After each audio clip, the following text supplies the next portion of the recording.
आज आपके साथ फूड स्ट्रीट स्टाइल अंडे वाले बर्गर की रेसिपी शेयर करूंगी, बल्कि मैं कहूँगी कि बाज़ार से कई गुना बेहतरीन जायके में आप घर पर बना सकते हैं। तो चलिए स्टार्ट करते हैं अपनी रेसिपी। बिस्मिल्लाहिर्रहमानिर्रहीम। सबसे पहले मैंने 1 कप के करीब चना दाल ले ली है। इसको अच्छे से साफ़ करने के बाद आपने 2 से 3 पानी में धो लेना है और फिर इसे ना अपने रेस्ट पर रख देना है ताकि दाल अच्छे तरीके से सॉफ्ट हो जाए। आप चाहें तो ओवरनाइट के लिए भी इसे भिगो कर रख सकते हैं। दाल को ना भिगोने के बाद अब मैंने ले ली है 1 अदद कढ़ाई। तो कढ़ाई के अंदर तमाम दाल शामिल कर देंगे। मैंने दाल को ना ओवरनाइट के लिए सो करके रखा था। तो साथ ही मैंने 1 कप चिकन ले लिया है, ये बोनलेस चिकन है, और एक बड़ा प्याज ना मोटा मोटा काट के शामिल कर देंगे। चिकन की क्वांटिटी आप अपने हिसाब से कम ज़्यादा भी कर सकते हैं। इसके बाद मैं 1 इंच का दालचीनी का टुकड़ा शामिल कर रही हूँ। 2 अदद मैं पिपली शामिल कर रही हूँ, इसे लौंग पेपर भी कहते हैं। इसकी खुशबू बहुत अच्छी आती है। तो 4 से 5 लौंग, 4 से 5 काली मिर्चें, 1 खाने का चम्मच मैं इसमें ज़ीरा शामिल करूँगी।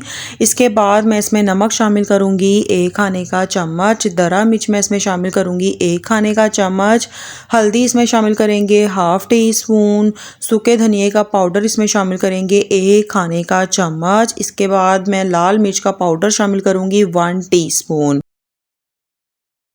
7 से 8 अदद ना बेर मिर्च ऐड करूंगी, ये ज़रूर ऐड करनी है, इससे फ्लेवर बहुत अच्छा आता है। तो 1 तेज़पत्ता शामिल करेंगे और अच्छे से ना तमाम चीज़ों की आपने कर लेनी है मिक्सिंग।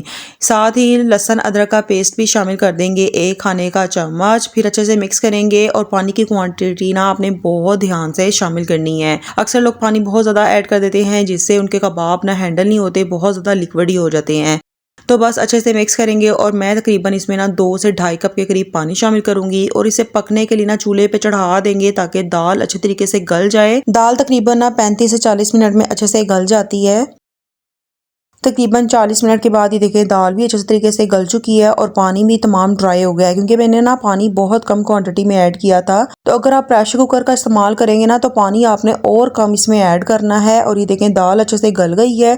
अब चिकन मैं इसमें से निकाल लूँगी और ठंडा होने के बाद इसे ना अच्छे से श्रेड कर लेंगे। इसके साथ ही जो हमने इसमें साबुत खड़े मसाले शामिल किए थे ना, दालचीनी का टुकड़ा, पिपली और लौंग, तो हम उनको निकाल लेंगे क्योंकि हमें सिर्फ ना इनकी खुशबू ही चाहिए थी। इसके बाद जो हल्का सा दाल में मॉइस्चर बाकी है ना, वो भी आपने अच्छे तरीके से ड्राई कर लेना है। और जब दाल के अंदर से तमाम मॉइस्चर ख़त्म हो जाएगा ना, तो घोटने की मदद से ना आपने दाल को अच्छे तरीके से मैश कर लेना है। अगर आपके पास चॉपर है तो चॉपर का भी इस्तेमाल कर सकते हैं। तो हर किसी के पास चॉपर मौजूद नहीं होता, तो सबकी आसानी के लिए ना ये मैं घोटने का इस्तेमाल कर रही हूँ, क्योंकि ये हर घर में ही मौजूद होता है। घोटने की मदद से अच्छे तरीके से आपने दाल को मैश कर लेना है। दाल को अच्छे से पीसने के बाद श्रेड किया हुआ इसमें चिकन शामिल कर देंगे। साथ ही मैं 1 अदद अंडा शामिल करूंगी। अंडे से ना बाइंडिंग बहुत अच्छी आती है, तो बिल्कुल ऑप्शनल है, अगर नहीं शामिल करना चाहते तो इसे स्किप भी कर सकते हैं। साथ ही मैंने 3 से 4 अदद ना तीखी वाली हरी मिर्चें ली थी, इसको दरदरा सा पीस लिया था। हरी मिर्चों के पेस्ट को भी हम दाल के अंदर शामिल कर देंगे। इसके बाद ना ये होममेड ब्रेड क्रम्स हैं, इसकी रेसिपी भी आपको मेरे चैनल पे मिल जाएगी। मैं 1 से 1.5 कप शामिल कर रही हूँ। इसके बाद अच्छे तरीके से ना आपने इसको हाथों से मिक्स कर लेना है। साथ ही मैंने ना ढेर सारा पुदीना और हरे धनिए को ना चॉप कर लिया था और अच्छे से वॉश करने के बाद आपने तमाम पानी इसका निकाल लेना है और दाल वाले मिक्सचर में शामिल कर देंगे। इसके बाद कबाब को ना हम दे लेंगे शेप। आप छोटे बड़े किसी भी शेप में कबाबों को बना सकते हैं। और इसी तरह से ना मैं तमाम शामी कबाबों को शेप दे लूँगी। और ये देखें ढेर सारे हमारे शामी कबाब बन चुके हैं। इनमें से कुछ मैं फ्रीज़ कर दूँगी और बाकी के हम बना लेंगे बर्गर। शामी टिक्कियों को फ्राई करने के लिए मैंने 1 अदद अंडा ले लिया है और इसके अंदर दरा मिर्च और थोड़ा सा नमक शामिल करेंगे और इसे ना अच्छे तरीके से मिक्स कर लेंगे। अच्छे से मिक्स करने के बाद ना इसमें हम टिक्कियों को कोट करेंगे और ऑयल के अंदर फ्राई कर लेंगे। जितने आपको बर्गर बनाने ना उस हिसाब से आपने ना टिक्कियों को कर लेना है फ्राई। खूबसूरत गोल्डन कलर आने तक हम इन्हें फ्राई करेंगे। बाकी की टिक्कियों को किसी भी एयरटाइट बॉक्स में या फिर किसी भी जिप लॉक बैग में डाल के ना फ्रीज़ कर सकते हैं। अचानक गेस्ट आ जाएँ या फिर बच्चों को सैंडविचेस या बर्गर बनाकर देने हो तो आप इन्हें निकाल कर फ्राई कर सकते हैं। और ये देखें जो हमारी शामी टिक्कियाँ ना वो भी झटपट में फ्राई हो चुकी हैं। अब मैं इसे एक प्लेट में निकाल लूँगी।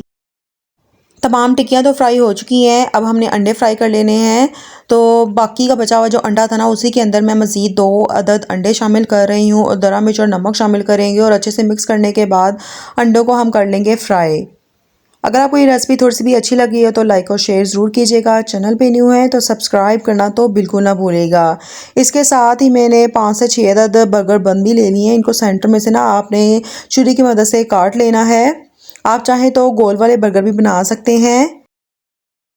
अंडों को अच्छे से फेंटने के बाद ना मैंने तवे पे ऑयल शामिल कर दिया था और अंडे को ना अच्छे तरीके से हम फैला देंगे। अब घर पर ये वाले बर्गर बनाएंगे ना तो बाज़ार से कई गुना बेहतरीन आप बर्गर घर पर बना सकते हैं। जब एक साइड से अंडे फ्राई हो जाएंगे ना तो सेंटर में से कट लगा के आपने इसकी साइड कर देनी है चेंज। और ये देखें अंडे हमारे अच्छे से फ्राई हो चुके हैं। इसी तरह से मैं बाकी के अंडे भी फ्राई कर लूँगी। अच्छा, एक अंडे को ना आपने तवे पे डाल देना है और जो हमारे बर्गर बन है ना इनके टॉप को ना आपने थोड़ा अंडे में डिप करना है और बर्गर बन को भी ना अच्छे से हम फ्राई कर लेंगे। बाज़ार में जो हम खाते हैं ना बर्गर बन, वो भी इसी तरह से अंडा लगाते हैं, इससे फ्लेवर और लुक बहुत अच्छी आती है। तो दोनों साइडों से ना मैं बर्गर बन को भी फ्राई कर लूँगी। इस तरह से बर्गर बन फ्राई करने से ना हल्के से क्रिस्पी भी हो जाते हैं और टेस्ट भी बहुत ही अच्छा आता है। और इसी तरह से तमाम अंडे और बर्गर बन को ना मैं अच्छे से फ्राई कर लूँगी और एक ट्रे में रख लेंगे। आप इस रेसिपी को ना ज़रूर ट्राई कीजिएगा। बहुत ही इजी और टेस्टी सी रेसिपी है, बच्चों को तो बहुत ज़्यादा पसंद आती है। आप उनके टिफ़िन बॉक्स में भी बनाकर ये दे सकते हैं। बर्गर बन और अंडे हमारे बन चुके हैं, शामी टिक्कियाँ भी फ्राई हो चुकी हैं। अब फाइनल चीज़ आती है असेंबलिंग। असेंबलिंग से पहले मैंने ले ली है सैलड, क्योंकि बर्गर बन के अंदर सैलड बहुत ज़रूरी होता है। तो सैलड आपने एक प्लेट के अंदर ले लेना है। मैंने बंद गोभी, खीरा, प्याज और टमाटर लिए हैं। आप कोई सी भी वेजिटेबल्स अपनी मर्ज़ी से इसमें ऐड कर सकते हैं। तमाम चीज़ों की कटिंग आपने बहुत ही बारीक बारीक करनी है। जब हम लोग अक्सर बर्गर खाते हैं ना तो उसमें से सैलड बाहर निकल रहा होता है, जो देखने में बहुत ही बुरा लगता है। तो इसका बेहतरीन हल मैं आपको बताती हूँ। आपने ना तमाम सैलड एक प्लेट के अंदर डाल लेना है और उसके अंदर ना होममेड मायोनीज़ मैंने शामिल कर दिए 2 से 3 खाने का चम्मच, और इसे ना अच्छे से मिक्स कर लेंगे। इस तरह से ना सैलड पे मायोनीज़ लगाने से एक अच्छी सी बाइंडिंग आ जाती है और बर्गर के अंदर से ना सैलड बिल्कुल भी नहीं निकलता। तो अब हम अपने बर्गर बन की कर लेते हैं असेंबलिंग। तो सबसे पहले ना इसके ऊपर मैं हरी चटनी लगाऊंगी। मैंने पुदीना, हरी मिर्चें और धनिए को ना अच्छे से ब्लेंड कर लिया था। और ये थोड़ी सी ना स्पाइसी चटनी है, जो लोग स्पाइसी नहीं खाना चाहते ना तो इस चटनी को स्किप भी कर सकते हैं, लेकिन इससे टेस्ट बहुत ही अच्छा आता है। चटनी को मैंने सबसे पहले अप्लाई किया है, इसके बाद मैं इसके ऊपर कबाब रख दूंगी। शामी कबाबों को आपने ना किसी भी चम्मच या स्पैचुला की मदद से ना अच्छे तरीके से कर लेना है स्प्रेड। इससे जो कबाब है ना वो बाहर नहीं निकलता। शामी कबाबों को अच्छे से स्प्रेड करने के बाद मैं इसके ऊपर केचप लगा रही हूँ। अच्छा, ये केचप भी ना होममेड है, इसकी रेसिपी भी आपको मेरे चैनल पे मिल जाएगी। तो दूसरी साइड पे ना मैं इसके ऊपर मायोनीज़ लगा रही हूँ। ये वाले जो बर्गर है ना आपको खाने में बिल्कुल भी सूखे सूखे या ड्राई नहीं लगेंगे, क्योंकि जो हम बाज़ार से बर्गर लेते हैं ना वो बहुत ज़्यादा ड्राई होते हैं, गले में चिपकते हैं। तो आप इस तरह से बनाएंगे ना बर्गर तो वो खाने में बहुत ही ज़्यादा जूसी भी लगेंगे आपको। तो मैंने एक अदद अंडा ले लिया है, इसको बर्गर के ऊपर ना आपने इस तरह से बिछा देना है और जो सैलड है ना वो आपने अंडे के अंदर रखना है। इससे ना बहुत ही अच्छा टेस्ट भी आएगा और दूसरा सैलड अच्छे तरीके से सिक्योर हो जाएगी, बाहर नहीं निकलेगी। अक्सर बच्चों को ना सैलड बिल्कुल पसंद नहीं होता, तो वो चुन चुन के सैलड बाहर निकाल रहे होते हैं। तो आप इस तरह से अंडे के अंदर सैलड ऐड करेंगे ना तो उनको बिल्कुल पता भी नहीं चलेगा और ना ही उनके हाथ और कपड़े गंदे होंगे। इसी तरह से मैं तमाम बर्गर बन रेडी कर लूँगी। माशाल्लाह से ये चेक करें कितने नफासत के साथ हमारे बर्गर बन चुके हैं। बिल्कुल भी हाथ और कपड़े गंदे नहीं होंगे। ईज़िली आप बच्चों को ना टिफ़िन बॉक्स में भी दे सकते हैं। अगर आपको ये रेसिपी थोड़ी सी भी अच्छी लगी है ना तो लाइक और शेयर कर दें। चैनल पे नहीं हुए तो सब्सक्राइब करना तो बिल्कुल ना भूलिएगा। एक बार ज़रूर ट्राई करें, मुझे फीडबैक दें। मिलते हैं किसी नई सी रेसिपी के साथ, तब तक अपना बहुत ख्याल रखिएगा। अल्लाह हाफिज़।